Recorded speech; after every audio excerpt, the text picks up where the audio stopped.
Hello there, and welcome back to the Dishonored 2 appendices. You'll have to excuse this oddly long black screen at the start. I'm honestly not sure why it's there, and I don't feel like re-rendering this video just to get rid of it. In general, this episode is a little bit of a mess. Not just on the technical side, but also on the when I was recording side. It goes well enough up to a point, and then I just keep making mistakes and failing, so for the first time in these appendices I actually introduced some judicious editing, just to cut out the chaff. Until then though, you can actually enjoy a pretty good run of the mission. I actually managed to take down these encounters without even really having planned how I was going to do it pretty well. That's one of the things that I really enjoy about stealth games, even if I'm not all that great at them. Occasionally you can manage to pull off a mission or a section of a level or what have you just so perfectly, and just feel so good afterwards because of it. It just really makes you feel like a huge badass, especially in this game, where there are so many gratifying kill animations and whatnot. I've said before, I prefer to play these games lethally, even if that's not what I'm doing for the main playthrough for this LP. And I think you can tell why I have that opinion. Much like the previous appendices, no idea what that guy was reacting to. I will be going through these missions in an abridged manner. Not checking out every last little thing, that's what the main episode is there for. Just showing off some of the stuff that's different if you're playing through as Corvo, High Chaos, etc. As well as showing off things I couldn't have as Emily, such as this windmill here. With Corvo's Wind Blast power, you can end up overcharging the Wall of Light, which increases its effective range and I believe makes it hostile to the gods. It's not super useful, so let's just shut the whole thing down. Shut it all down. And though some gods are going to come investigate that, we're not going to worry about it. Let's just duck into this side alley over here and check out on those prospective thieves.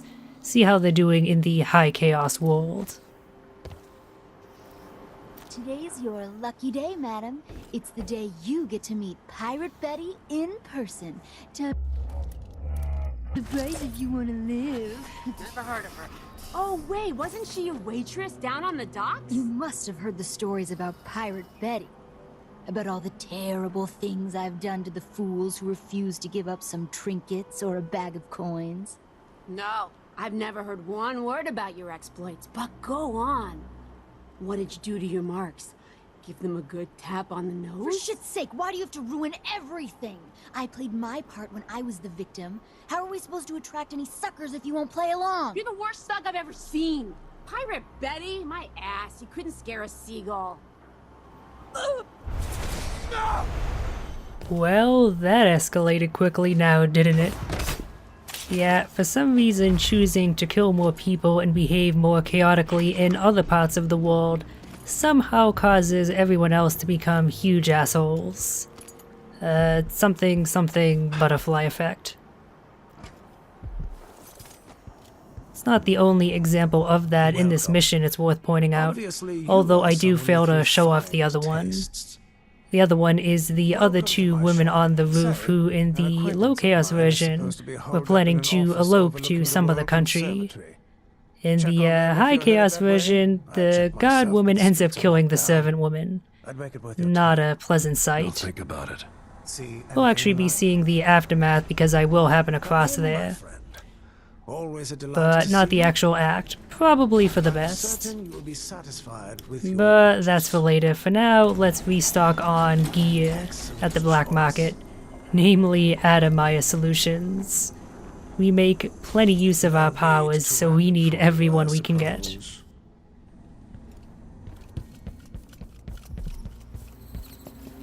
So let's go through that wall of light. Of course, we'll have to deal with some guards on the way, so to give ourselves a bit of an advantage, rather than just approaching at street level, let's go on from on high, as we want to do. Somehow that didn't alert any of the guards in the nearby area. Their sensitivity with regards to their senses is rather particular. Nothing to report. All is quiet for now. All is quiet for now. You are going to regret saying that, buddy. This next segment of gameplay here is something I would say that I'm proud of. I didn't really know what I was going to do going in, but I just managed to execute things in a way that I was ultimately pretty pleased with. Hairs on the back of my neck are tingling. I got a bad feeling. Something bad is gonna happen. Odd times, hard times. Gotta be on the lookout.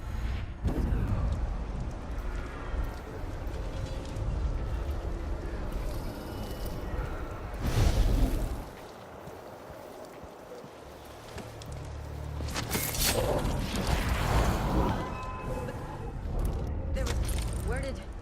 am I going crazy?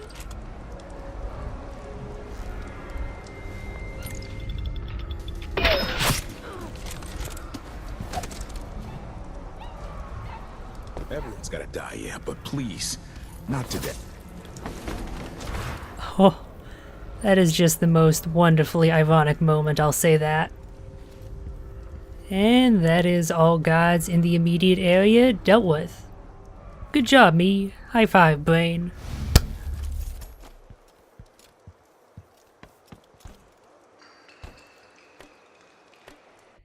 Anyway, since we did take down all of the opposition in the immediate area, let's actually make use of our big door to the second part of the mission.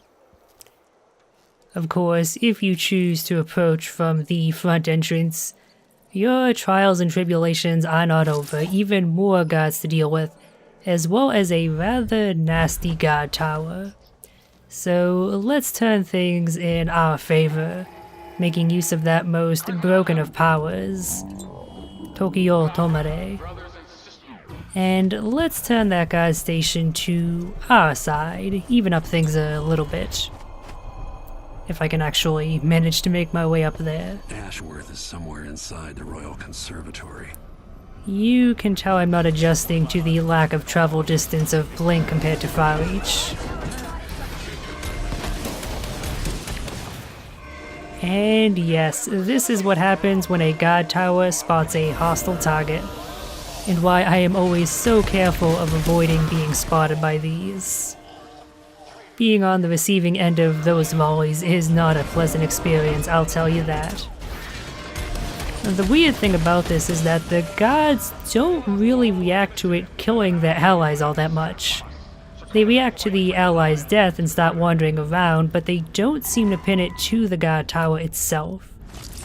A bit of a shortcoming in their AI routines, I guess. And a really odd one because it seems so obvious to make them react specifically to that. But Arcane just never thought to do so. And given that that guard's corpse just disappeared, apparently he technically didn't notice us, even though we fired 3 bolts. Again, funniness with the AI. But I think that's enough stealth, so let's approach things in a bit more of an open combat manner. At least that's what I was expecting to happen, but somehow I guess I must have been protected by a genie or a fairy godmother or something here. Because without even really trying to avoid attention, I managed to avoid it up until this point. Hey, you're not supposed to be here. I'm actually surprised this guard was even still alive. I thought I had killed all the ones near the guard tower, but no such luck. Well, we've rewired the wall of light. Could always make use of this if we were in a tight spot.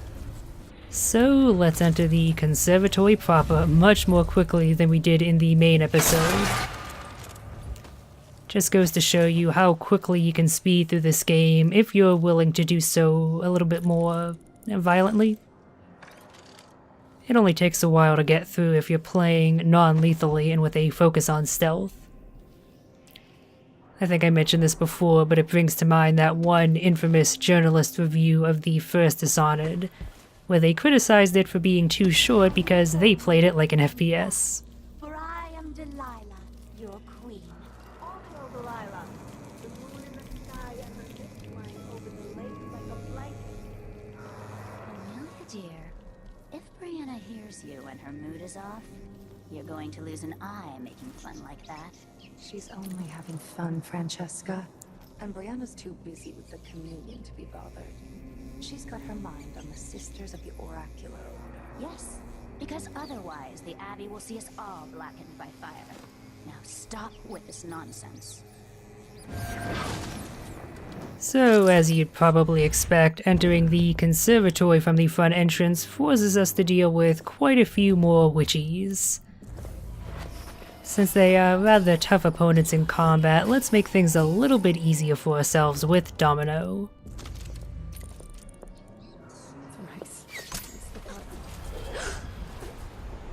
Surprisingly, the one remaining witch doesn't actually catch on to us. See what I mean about me apparently being protected by a fairy godmother or something? I don't know what happened.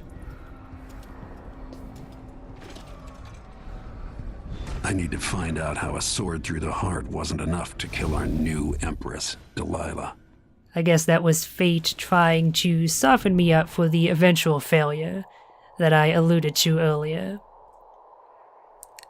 So, I've been pretty stealthy up until this point, especially when dealing with the witches because they are really nasty in open combat. And let's see exactly why that is. Let's go a little bit louder here. Okay, maybe a lot bit louder. What's going on here? Is she dead?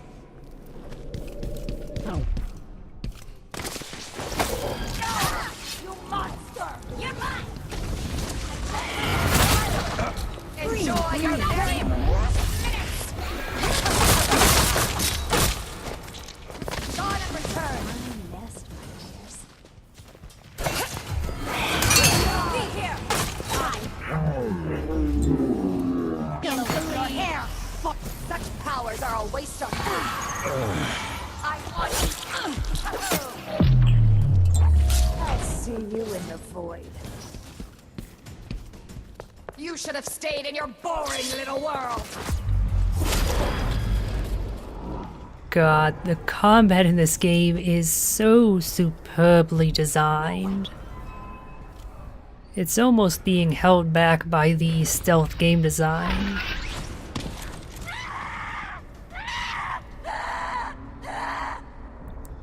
Come on, lady, it's stop, drop, and roll, not stop and teleport for a reason. You have no one but yourself to blame for that.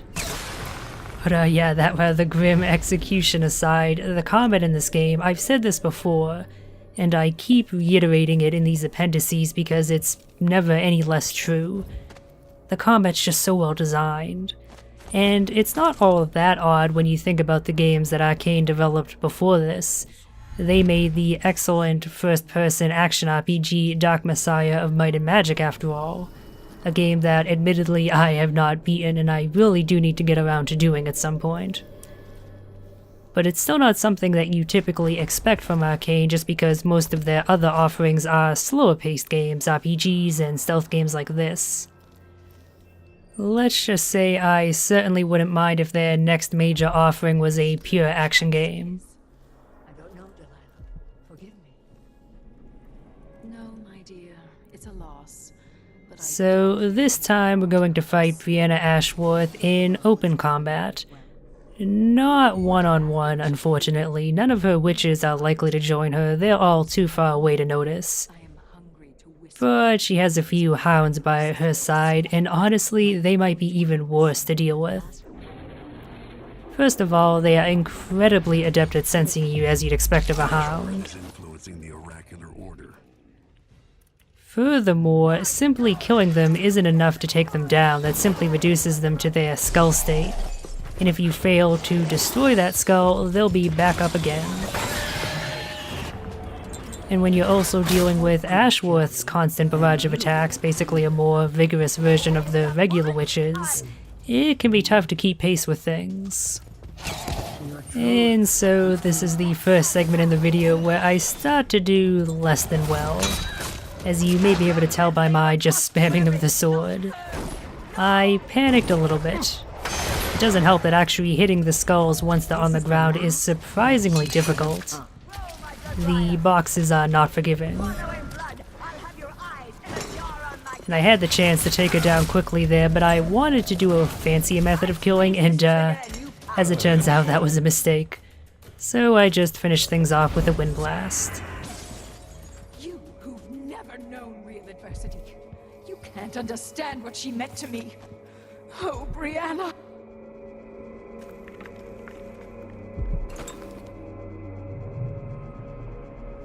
Everyone you love, everything you hold dear, I'll destroy. Want to know why? Oh, Royal Protector, back in the city that spawned you so long ago. You have no idea what I'd do to keep Emily from harm. Only in the end will you really know. Perhaps I'll take a hammer to her tonight and drop the pieces over the side of a ship halfway to Pandysia. I'm coming for you soon, Delilah. Your sword can't still my heart, but I welcome you to God, that is chilling. High Chaos Corvo just makes for a wonderfully angry video game dad, doesn't he? So with Ashworth taken out, that's one of our missions Ashworth's journal might accomplished. tell me more about why Delilah can't be killed. But as Corvo says, our main reason for coming here is to find Delilah's weakness. That means picking up that audiograph in the basement. So we're not quite done here just yet. And on the way, we might as well pick up some easy collectibles. If it's only a little bit out of our way, it'd be worse not to do them, you know? It's not like we're speedrunning here. As is probably shown off by my using the wrong power and thus wasting a lot of time. Sorry about that. Well, the past is past, so let's get back to looting. I realize now I probably could have edited this a bit more judiciously, but don't really feel like spending another hour re-rendering this just for that, so either stop watching, skip ahead, or just bear with me. Suffer along with me, like G did. That was a random reference for me to make. I'm not sure why my mind jumped to that, but hey. What Ashworth is working on. So I guess one thing I can bring up, even though it wouldn't take a lot of time to do, I'm electing not to halt the witch's magic. And that actually results in a fairly significant difference for the rest of this mission. Even if you don't end up fighting any of the remaining witches in the conservatory, and of course leaving them active does make it a lot more difficult to explore, so let's try and get down to the bottom quickly to make things easier for ourselves. But once we leave the conservatory, we'll have to deal with more witches on our exit. A small detail that I really enjoy. From one perspective, the game is punishing you for not paying enough attention to the major details in the mission. The idle dialogue between the witches, or with Brianna talking to Delilah, telling you about the device. But on the other hand, it also rewards you for playing the game in a different way than the developers necessarily intended. It's that whole immersive sim thing of reacting to the player's playstyle and having the game adapt around it, something that far too few other games actually even bother to do, in fairness because that's a rather difficult thing to design for. But it makes the few games that do it like this one just all the more special. Anyway, as it turns out, bringing up the elevator wasn't the best of ideas, not just because it alerted some of the witches, but it literally kills us. So if you're at the bottom of the elevator when it starts crashing down, it's supposed to be a safe drop. But because I dropped down a split second later, it very much wasn't. And despite accomplishing a fair lot, the game elected not to autosave, so I get to repeat everything up from entering the conservatory. At least it gave me another chance at fighting Brianna, which actually goes a fair bit more smoothly.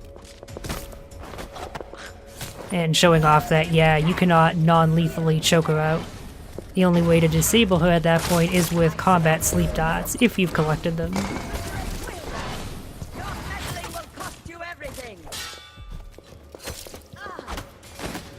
This explains why the... I have no idea what that one bit of dialogue was about, but hey, we got to see a special execution animation.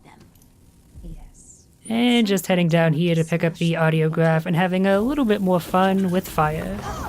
This is a...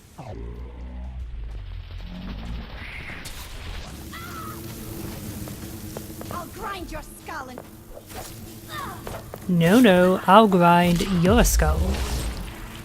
Or shoulder blade, same difference. Corvo's not an anatomist.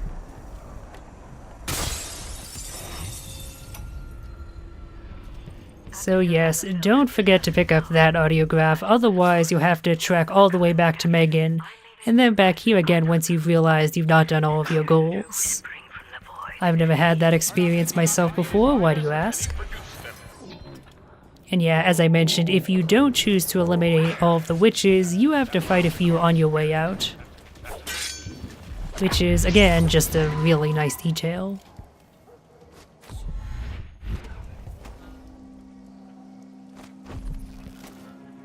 Oh, and as I mentioned before, so this was where the encounter with the two women was, and it doesn't exactly go well in the High Chaos variant.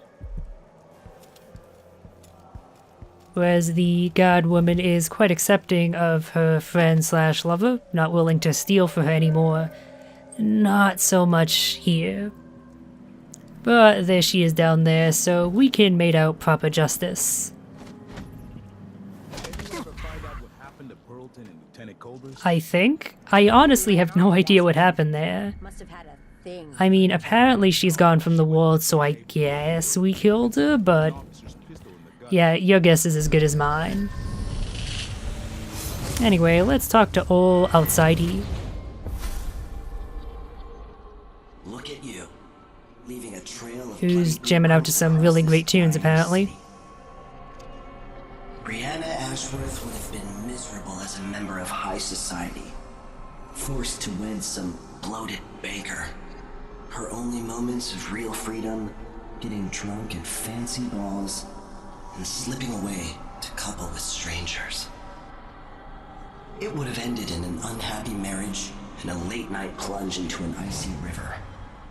But just before mother and father married her off, so many years ago, she found Delilah instead. It was all highways and graveyards after that, never looking back. Vice Overseer Byrne is an ambitious man, but he believes in the Abbey's mission, protecting the good people of the Empire against the likes of us. You know he'd be happier deep down if this ended with Brianna Ashworth's head on a spike. Maybe yours as well. So, outside of addressing Corvo a little bit differently due to the bloody path he has carved, that conversation was pretty much identical to the one we had as Emily, so I guess some of the outsider shrines have different things to say depending on what you do, but others don't. Yeah. So it's done. Ashworth won't be a problem anymore. Good. But Corvo, there's something else. Back when I lived in Dunwall, I did things that I'm not proud of. You live long enough, that happens. Yeah. But what I did is worse than most. I knew Delilah and Ashworth. Bought into their bullshit, which led me down a bad road. To be honest, before all this, I thought Delilah dead. I don't want to get into it right now, but I felt like you should know. There are things I regret, Corvo. Deception doesn't make for good allies, Foster. Is that what you think, Royal Protector? You'll have to tell me all your secrets someday. Awkward silence. Are you ready to leave now? Yes, let's go. Take me back to the dreadful whale. Another step toward the Duke of Serkonos and Delilah. I mentioned before I enjoy Stephen Russell's Corvo, and he really does a good job of selling some of these high chaos lines. You can really feel the high-strung tension in Corvo's voice. Anyway, that's it for the mission, so join me next time in Mission 6, the Dust District.